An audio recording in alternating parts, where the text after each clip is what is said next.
Hello, residents of Meepletown. This is Dean, and today I'm doing something a little bit different. You've seen us do lots of board game reviews and playthroughs and things like that on our channel.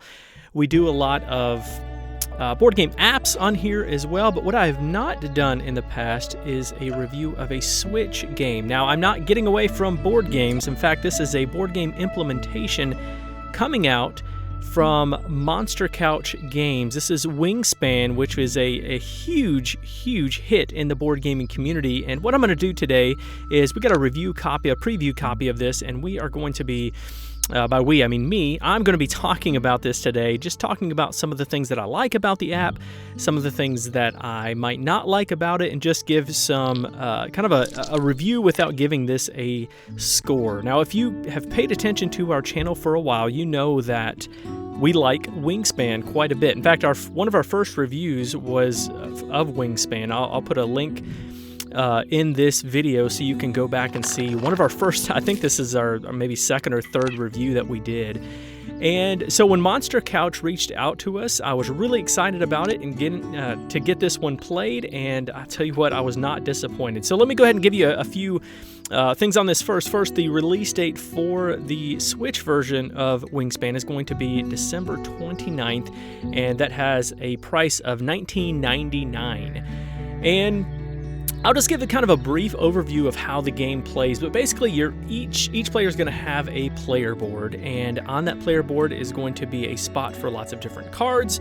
Also, there will be locations where you're going to be taking actions throughout the round. In the first round, you start off with 8 cubes. You're going to be placing a cube on one of the 3 areas to place actions. One will be able to give you food from the bird feeder, one will allow you to take eggs from the supply and put them onto the cards, and then the last area will be able to give you cards. Now, that's just kind of the basic thing that happens, but as the game goes on, you're also, instead of taking an action, if you'd like to place a bird card into a location, you can do that. And so what you'll do is you will pay the cost of the bird, including the egg cost that's listed on the board. You also have to play a cube to be able to do this. You're going to play a card into the tableau that will give you benefits. Maybe it will give you victory points. It might give you some extra benefits immediately or as the game goes on or in between rounds. Lots of different things that those cards can do, but they'll also enhance those spots of, again, taking the food, laying the eggs, and placing the cards or drawing cards.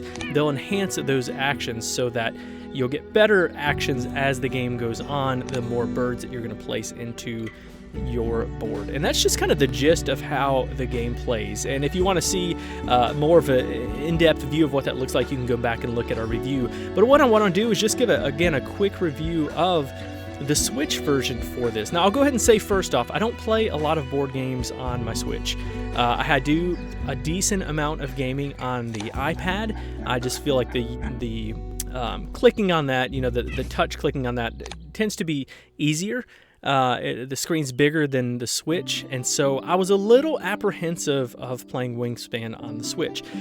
But when I started playing it, there are some things that I realized that I really like about this.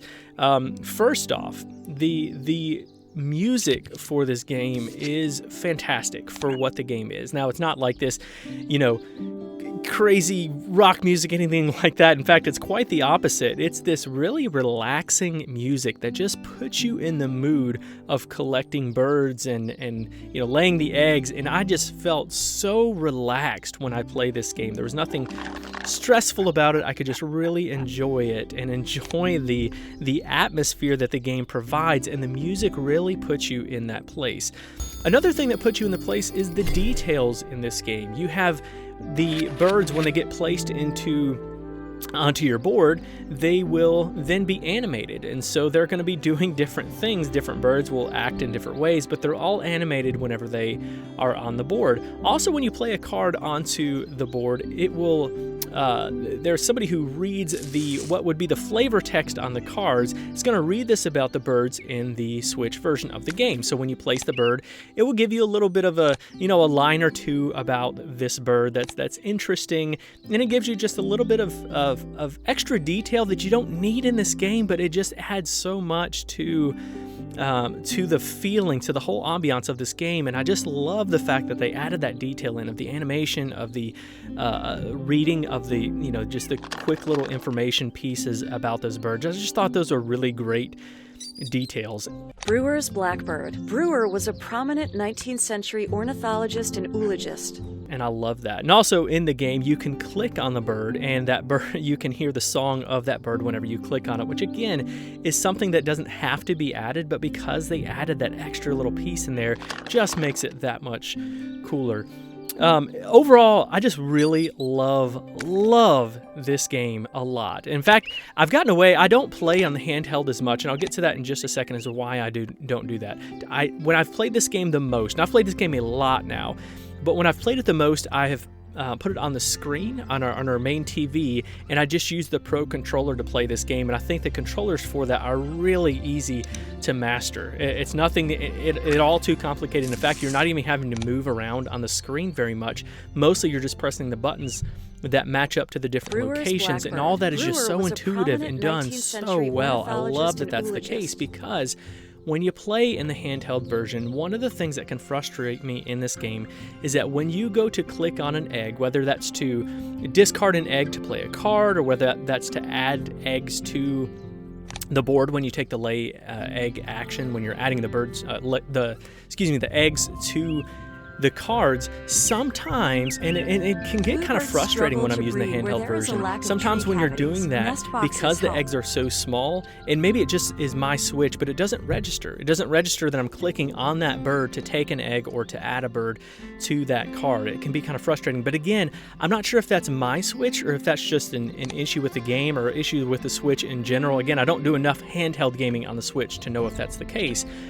But it's not always the case. It's just sometimes it kind of gets that hang up, and that's been an issue. But overall, my goodness, this is just a fantastic implementation of a game that I already love so much. And I've gotten, like I said, probably, 10 or 12 full plays of this game in the last few days, just since I got the app version of this game, and I can see myself playing this quite a bit more. I love this game, love this implementation on the Switch. So if you have a Switch and you're looking to get into board games, or you play a lot of board games on the Switch, I highly recommend this one. In fact, this is one of my favorite implementations of a board game into the digital realm ever, on the iOS, on Steam, anything. This has been one of my favorites, and I can see myself playing this for a while. So if you like games on the Switch, I highly recommend this. If you don't, and you've considered doing that, but you think, well, I don't know if I would really love the controls, I highly recommend you checking this one out anyway, because I was highly impressed by the way that all of those controls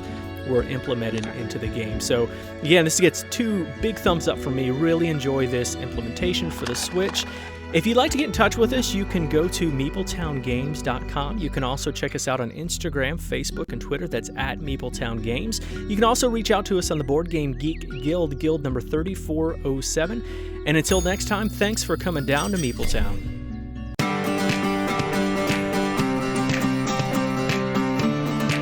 Thanks for joining us, and be sure to follow us on Twitter at MeepleTownGames, and connect with us on the Meepletown Guild number 3407, at BoardGameGeek.com, and also subscribe to our podcast and YouTube channel. And until next time, thanks for coming down to Meepletown.